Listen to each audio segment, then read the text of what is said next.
Selamat pagi, perkenalkan saya Iren Irma Sitinjak.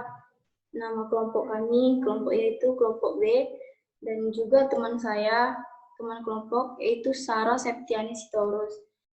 Kami akan mempresentasikan kondisi lingkungan kerja dan batas pencemaran.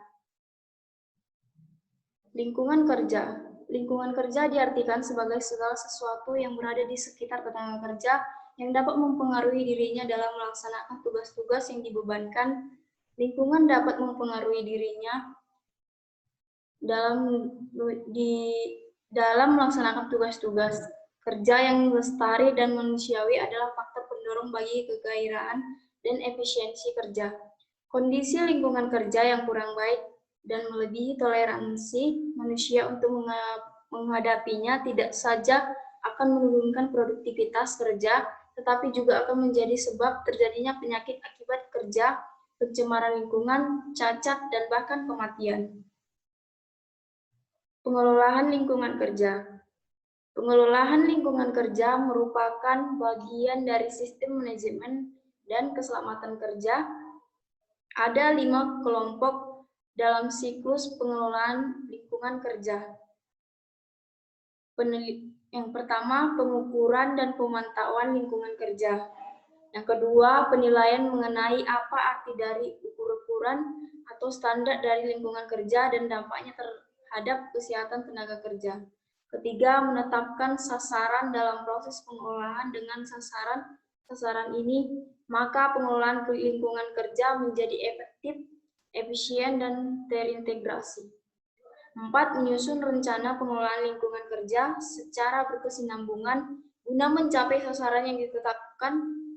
5. Melaksanakan kegiatan pengendalian lingkungan kerja dan kegiatan lainnya dengan inspeksi sanitasi sebagai tindak lanjut dari pengukuran pemantauan. Faktor lingkungan kerja yang merupakan beban tambahan bagi tenaga kerja. 1. Faktor fisik, kebisingan, pencahayaan, iklim kerja, getaran mekanis, radiasi gelombang elektromagnetik, baik yang megion maupun yang tidak. 2. Faktor kimia, gas, uap, debu, fume, kabut, cairan, dan lain-lain. 3. Faktor biologis yang berasal dari tumbuh-tumbuhan maupun binatang, misalnya virus, bakteri, jamur, cacing, serangga. 4.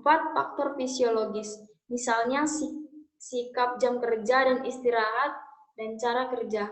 5. Faktor mental psikologis, hubungan kerja, suasana atau pekerjaan yang monoton. Kondisi lingkungan kerja dan pencemaran yang terjadi di lingkungan industri, garmen atau tekstil. Kesehatan lingkungan adalah suatu kondisi di mana lingkungan dalam keadaan yang optimal sehingga dapat memberikan pengaruh yang positif terhadap terwujudnya status kesehatan yang optimal bagi lingkungan sekitarnya. Garmen adalah proses produksi pakaian jadi atau produk tekstil jadi lainnya dalam jumlah massal sehingga garmen sudah pasti adalah industri skala besar. Tekstil dan garmen juga saling berkaitan. Selanjutnya akan dijelaskan oleh Sarah.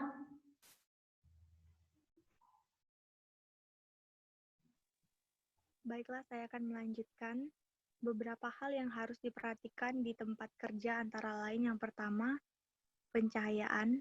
Pencahayaan di tempat kerja dapat didefinisikan sebagai salah satu sumber cahaya yang menerangi benda di tempat kerja.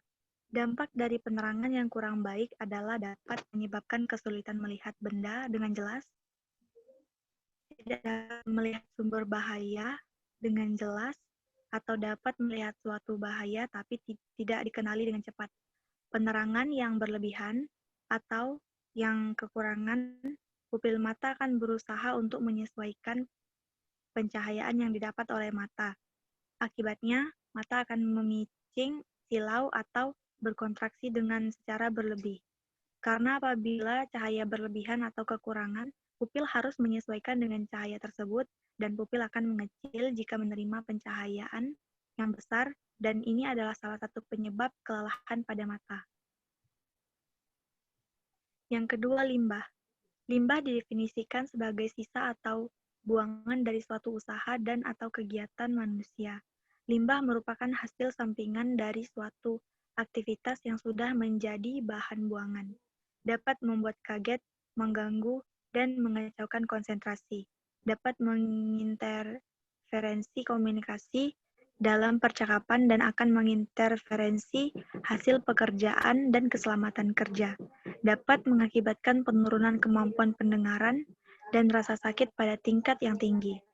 Secara umum, upaya pengendalian kebisingan dapat dilakukan melalui pengurangan dan pengendalian tingkat bising menjadi 3 aspek, yaitu pengendalian pada sumber, pengendalian pada sumber, pengendalian pada media rambatan, dan pengendalian kebisingan pada manusia.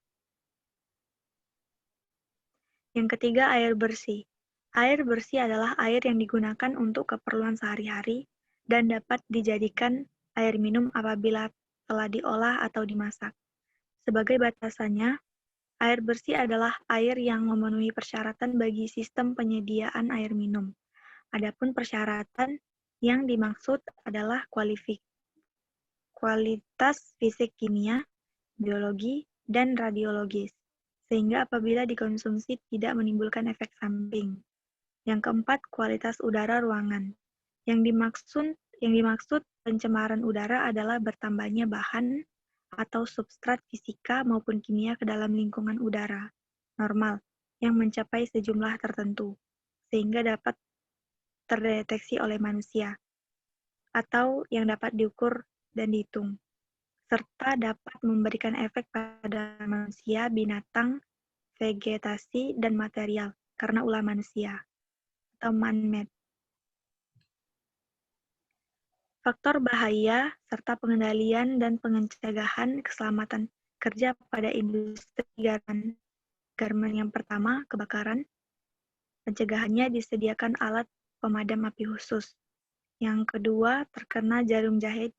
Pencegahannya perlu hati-hati pada waktu menjahit dan menggunakan widal. Yang ketiga, jari atau tangan terpotong alat pemotong kain. Pencegahannya menggunakan mesin potong yang dilengkapi dengan pelindung badannya, berhati-hati. Yang keempat, kecelakaan lalu lintas.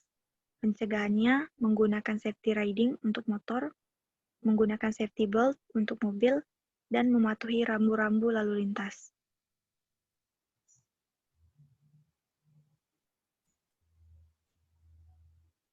Terima kasih. Sekian dari presentasi yang dapat kami sampaikan. Terima kasih.